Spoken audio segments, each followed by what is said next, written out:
Once again, leading off today, big shout out and thank you to everyone who continues to join us over at the Florida Maquis Patreon channel, where it's only $1 per month. Every morning I wake up and there's a brand new batch of people and messages saying, "Holy cow, Maquis, I could not have ever imagined it would be that easy to manipulate people's minds. It's just completely invisible until you see it, and then after that, you can't unsee it." The 24 cognitive biases, the 24 logical fallacies, and the 3 methods of persuasion that we've been talking about, logos, ethos, and pathos. You put all of those together, and you have a war plan. You literally have intelligence into the mind, a look into the mind of your enemy, and you can see what they're doing. If you would like to join us over there, fully refundable first 90 days. We can partner with Vimeo, take the gloves off. You guys have heard all of this spiel before. It's getting worse. And boy, do we have some amazing stuff to talk about here today on YouTube that is directly related to that. What if you could get people to just stop thinking because it was too hard? With everything going on, it's just too exhausting to have to think about things too much. I want to escape. I need a place where I can just go, get away from it all, and be peaceful. And amazing news. Absolutely amazing news. On the left, of course, I'm sure many of you have already heard, in a scathing rebuke of the Democrat Party, Tulsi Gabbard has finally had enough and said she's done. Now, I don't know what this means or does not mean for her political future. But on the right, yesterday, there was an interesting blurb put out by Nikki Fried. I'm sure a lot of you know who this is. Agriculture Commissioner here in Florida, attempted to run for governor on behalf of the Democrat Party. They didn't even nominate her. Christ is going to get clobbered. She didn't even make the running mate for Christ. So she came out and echoed something that President Joe Biden said, and it puts conservatives, especially those who believe in liberty and freedom and all this kind of stuff and constitutionality, it's going to put you in kind of a tough position as to whether you stand with her or whether you stand with the governor on this particular issue. Now, I'm just going to let her speak, and so I don't misquote or misstate anything. It's only about a 1-minute clip, so here we go. President Biden also called on governors across the country to pardon simple state cannabis possession offenses. So let me be very clear. Governor DeSantis, we need to do exactly that. We are having our next clemency meeting on December 14th in this hall right behind me in the cabinet room. So today I am asking, and I'm sending a formal letter asking that this issue be included in our next clemency board agenda. What we are seeing at the federal level is extraordinary, an extraordinary step forward in the name of justice for the victims of unjust sentencing whose lives have been upended and even destroyed. It is imperative that we do the same thing here in the state level. And that is why we are here today, to recognize what President Biden did last Thursday and asking our state government to follow suit and to do right by the millions upon millions of Floridians that are still sitting either in jail for simple possession charges or whose lives have been upended because of the prosecution of these charges. So, Governor, it is time to stand united on this issue and to be together as we move the ball forward and do right by the people of our state. This is a celebration that we all should get behind.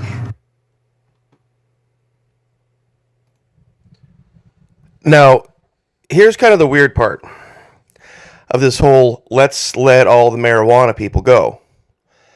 Marijuana is a plant, Maquis. It just grows in the ground. How can you make it illegal? You can plant it and it grows anywhere, and really, it just makes you a general better human being. Yeah, maybe some people see Nikki Fried as one of these exceptions to the rule where she partakes in it all the time, according to her. She does. And She goes to the gym and she's very driven and very motivated and gets out and does a lot of things. Well, that's not the case with the vast majority.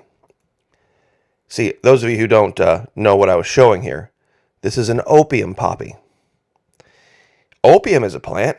It's natural. It grows right out of the ground. How could you make such a thing illegal? Well, what have we seen and heard in the last 10 years or so about hydrocodone, Vicodin, oxycodone, Lortabs? Those are completely evil, and every single one of those things, was a derivative of this plant, which is illegal, by the way. You can't grow this, you can't cultivate this in the United States. It's illegal. That's why you had to, if you were going to access this particular chemical at all, you had to get it through the drug companies. This is New York, 1929. Remember Make America Great Again? Is this the year MAGA? Is this the MAGA year? This is an opium den. This is Paris, 1933.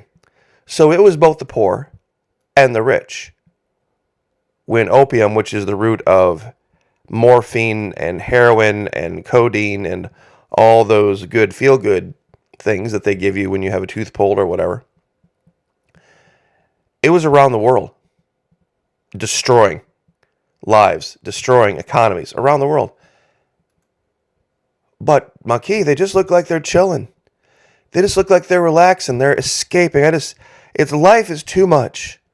I just need a place where I can go and I can just get away from it all, and I can't help. Sound familiar? Thinking is too hard. Participating in life is too difficult. See what happened? Look familiar? There's even a term that's been coined now that I hadn't heard before. It's called couch lock, where this stuff is now getting so potent that people just stay on the couch for days and days and days and days. Married couples, engaged couples, they'll just get into their comfy clothes and they get everything delivered. Whether it was Instacart, Amazon, Prime, Fresh, whatever. Somebody shows up the door and brings you everything you need. You barely leave the couch, much less leave the house. See, this is a new paradigm. It's funny, you never hear about women specifically going to the police after a night of getting high and saying, some guy gave me all this really great weed and things happened that I regret now and I want to file charges. You hear that with alcohol, but you don't hear that with weed. I mean, it happens, don't get me wrong. But they don't usually have the drive. They don't usually, I'll just forget about it, I guess. I'm not going to report it. And there's actually 2 stories out of California right now where this is the case, where there were women that were caught in positions that they were kind of ashamed of the next day, and they wanted to call it the RAPE word, but they were just, seems like it would be too much trouble. It seems like it would just take too much effort. Now, on the other side of the spectrum, UK sanctions Iranian morality police. See, yesterday, in one of my videos, in a now deleted comment thread, I didn't delete, the person who started the thread did, someone started to tell me about how certain moral choices were going to affect your ability to take advantage of the plan of salvation in the Bible. That, yep, if you make it, doesn't matter what you've done, if you've done this, and this, you're going straight to hell. And you better straighten up, fly right. Well, that's exactly what the Iranian morality police are doing. UK sanctions Iranian morality police. London cited the repression of women and girls. You know what they're doing? They're making them cover up. They're making them cover up in public. And based on my reading of my comment section, when I show all of the pictures of girls in bikinis and whatever, We have a lot of people, a lot of so-called Christians, that would stand shoulder to shoulder with the Iranian morality police.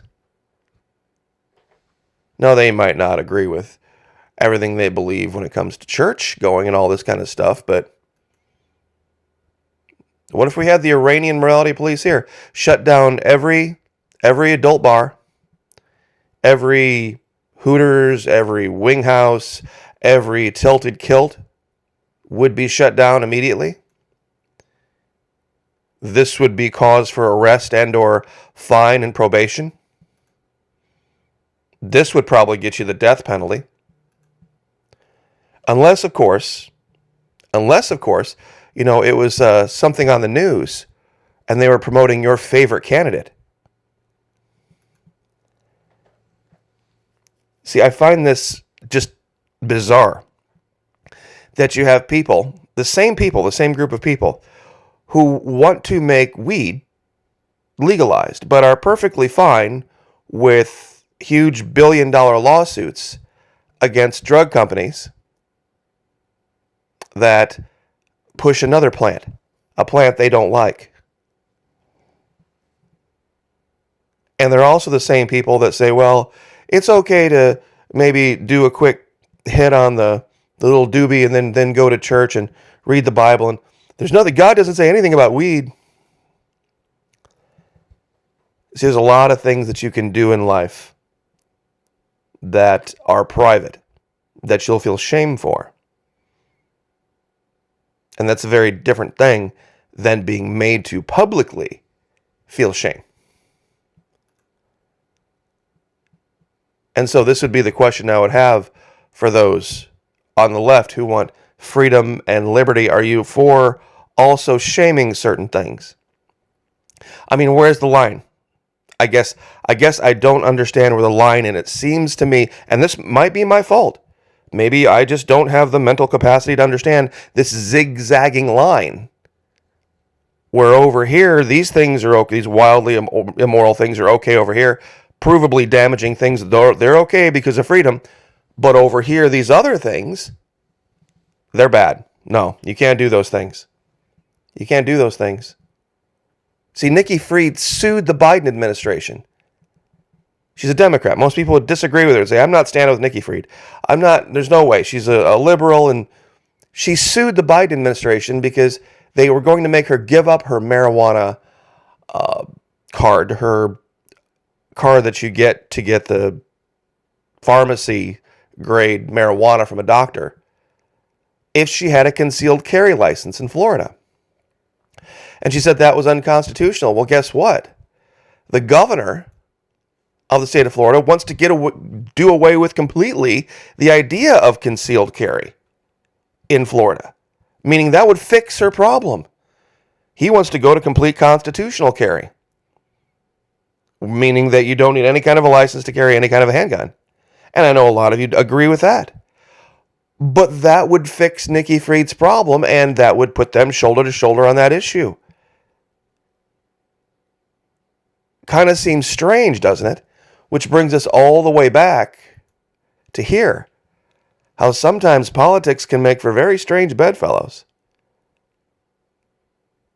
We have one on the left who's no longer a Democrat, who, when you looked at some of her original statements before they got redacted, and before she had to kind of bow the knee to the Democrat Party, seemed very reasonable and very conservative. And then we have a person on the right that people thought of, exact opposite of DeSantis, we can't possibly have her. And now she's talking about things and doing things and has had these positions this whole time, that would make you think, wait a minute, I want more freedom, I want more liberty, I want more government out of my business. Well, if government's going to get out of your business, it's going to get out of all of your business, not just some. Not just some of your business. Because here's the idea. If you think that marijuana should be left alone by government, this should be left alone by government. This is a personal choice between two people. Personal choice. Prostitution, speaking of. Personal choice. victimless crime. If you're going to let go of all the possession of marijuana, you need to let go completely of all of your moral misgivings about this, or about this, or about this, or about this. You see, you don't get to have it both ways. This is why I talk about it in the context of psychological operations. How can the same mind say, marijuana fine, opium poppy bad? How can the same mind say, no government entity at all should ever say anything about guns ever, and we should be able to carry whatever we want, but then also in the same say, well, they should also make prostitution illegal and arrest all those girls and shut all the titty bars? And seriously, how does the same mind come to those opposite conclusions? It's real simple. Nobody's thinking. It's just a feeling people get about certain things. It feels good to say, yeah, I'm pro-gun. And it feels good to say, oh, I'm anti-prostitution. It feels good to say, oh, I'm pro-weed. And it feels good to say, oh, I'm anti-big pharma. So, anyway, this is why. This is why we have the Patreon channel. Would love to have you there. $1 per month. Even less if you sign up for an entire year. Would love to see a lot more people there to create parity, to create competition, healthy free market competition here on the web with places like YouTube. Would love to have you there. God bless. Like, share, subscribe. Have a great week, and we'll see you guys next time.